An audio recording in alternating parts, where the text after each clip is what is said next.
Hello, welcome back to my YouTube channel. අද මාත් එක්කම හදමුද බටර් කුකීස්.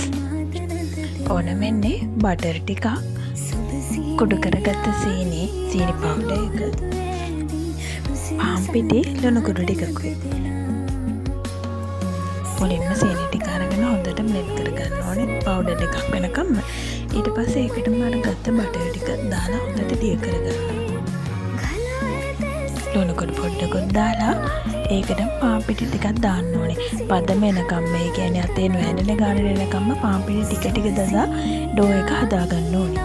හදාගත්ත ඩෝ එක ටිකක් වෙලා තියලා ඒකෙන් අපිට කැමති ෂේප්ස් හදාගන්න පුළුවන්. ඔය පේන විදිහට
හදාගත්ත බිස්කට් ටික සෙල්සියස් අංශක 130ට විනාඩි 25ක් 30ක් වගේ බේක් කරගත්තම හොඳ